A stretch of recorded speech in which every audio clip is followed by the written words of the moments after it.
Hey everyone, this is Monday, January 26th, 2026, and we are in the middle of one of the most significant winter storms to impact this country in years. The system continues to pound the Ohio Valley and Northeast with heavy snow while delivering crippling ice to the mid-Atlantic. On the warm side, thunderstorms are marching through the southeast, and behind all of this, we have an Arctic blast that is going to bring dangerously cold temperatures and wind chills that could be life-threatening for anyone caught unprepared. But here is the thing that has me really excited to talk about today. The long-range pattern is absolutely loaded with potential.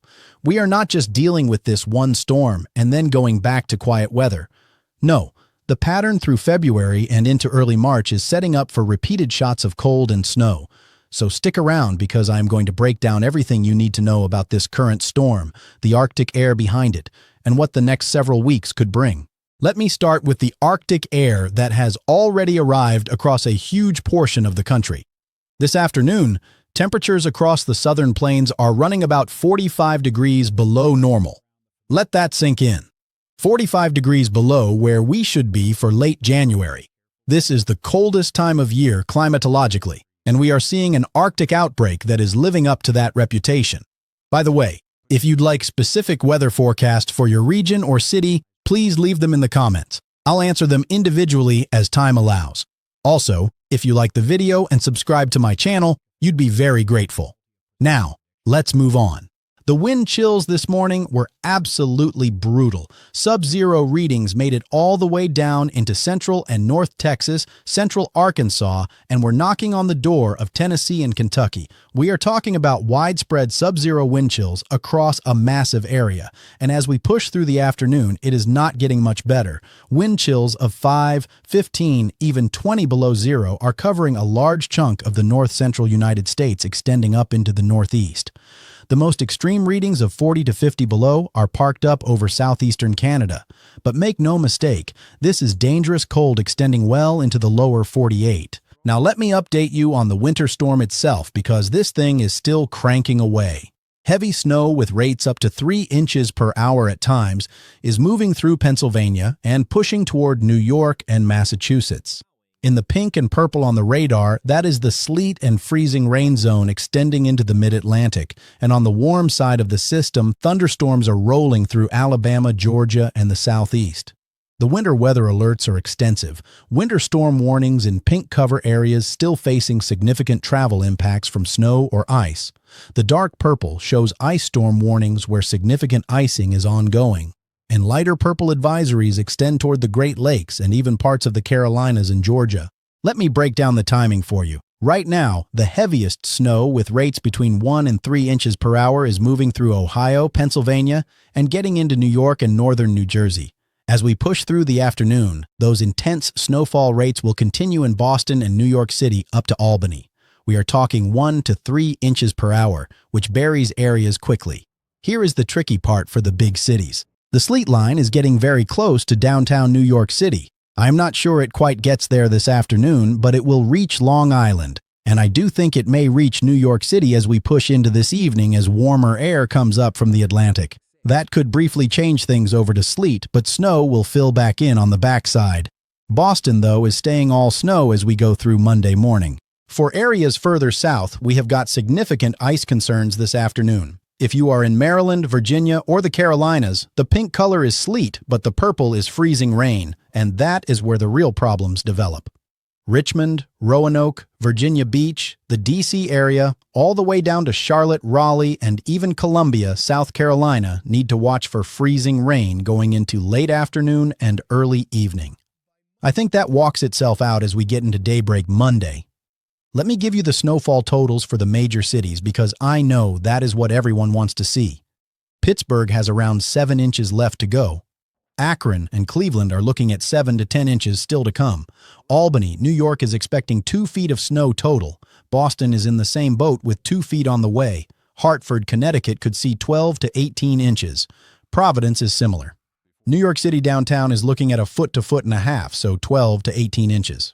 Down in Portland and Augusta, Maine, those areas could see 12 to 18 inches as well. The further north you go into Maine toward Caribou, totals drop to around 2 to 4 inches. And the further south you go, totals drop off quickly too. Baltimore and Washington, D.C. are seeing that cutoff from a foot down to 2 to 4 inches in a short distance as sleet and freezing rain take over. Speaking of ice, let me break down those totals. The D.C. area is looking at around a quarter inch. Richmond and Roanoke could see a quarter to half inch. Charlotte, Raleigh, and even the Outer Banks could see anywhere from a glaze up to half an inch, especially in central North Carolina. Upstate South Carolina near Greenville and the Columbia region north is looking at around a quarter inch of ice. That could extend just east of Atlanta through Tuesday morning. On the warm side of this system, we are dealing with a line of thunderstorms marching across the southeast right now. Eastern Alabama is seeing rumbles of thunder, lightning, and maybe some small hail with gusty winds. These will push into middle and southern Georgia through the afternoon and eventually into northern Florida. The Panama City area, Gainesville, and Jacksonville may have rumbles of thunder overnight as this line moves east. It should weaken overnight as the atmosphere stabilizes. Rainfall amounts with this line will be ½ inch to 1.5 inches in a short time, which could lead to ponding on roadways and issues in low-lying areas. Now let me talk about what comes next, because the polar vortex situation is fascinating. The tropospheric polar vortex is going to be spinning through southeast Canada and into the northeast, and it is right in our backyard for the rest of January. What that means is Arctic air. If you are east of the Rockies, especially east of the Mississippi, that is where the Arctic air will be most notable. The Ohio Valley is going to be 30 to 40 degrees below normal for the last 5 days of January, leading up to Saturday the 31st. Monday morning wind chills will be anywhere from 20 to 40 below in the upper Midwest. School cancellations and delays are probable in the eastern Dakotas, Minnesota, Wisconsin, perhaps Iowa and Illinois. And this pattern continues. Tuesday morning, very cold in Minnesota and Wisconsin.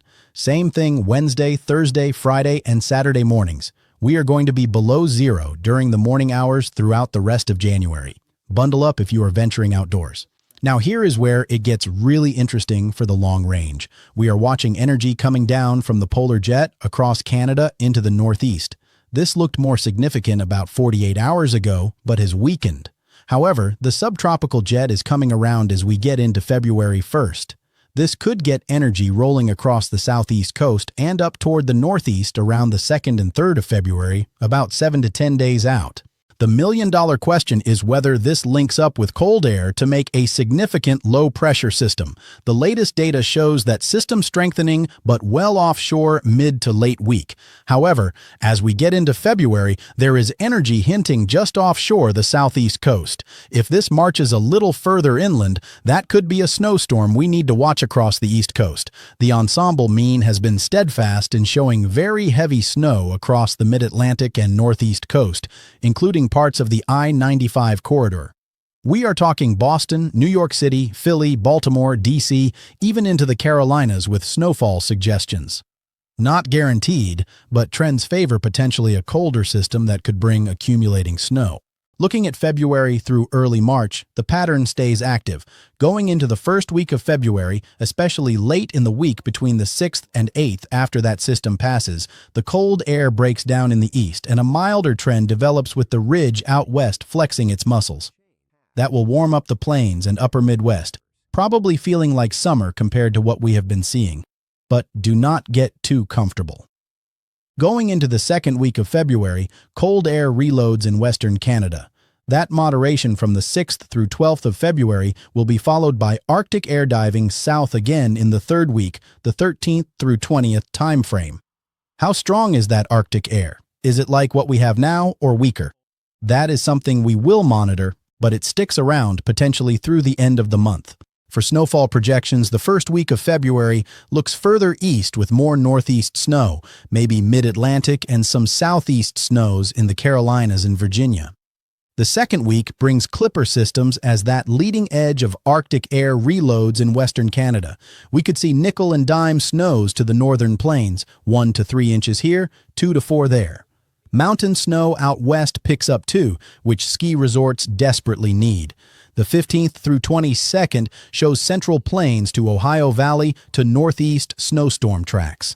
The last week of February features more Clipper systems with northwest flow and Arctic air in the eastern U.S. Overall, through the 10th of March, the snowstorm track stays live and prevalent. Even areas further south will have more snow opportunities through early March. The long range looks great for winter and cold and snow lovers. More cold and snow is on the way, but please stay warm out there. This is dangerous cold. Bundle up if heading outdoors. Cover exposed skin. Frostbite can occur in less than 30 minutes and even less than 15 minutes once wind chills drop to 30 or 40 below zero. That is going to wrap it up for this update. Stay safe, everyone. I will be back with more coverage as this historic storm winds down and we turn our attention to what February has in store. Take care, and I will see you in the next one.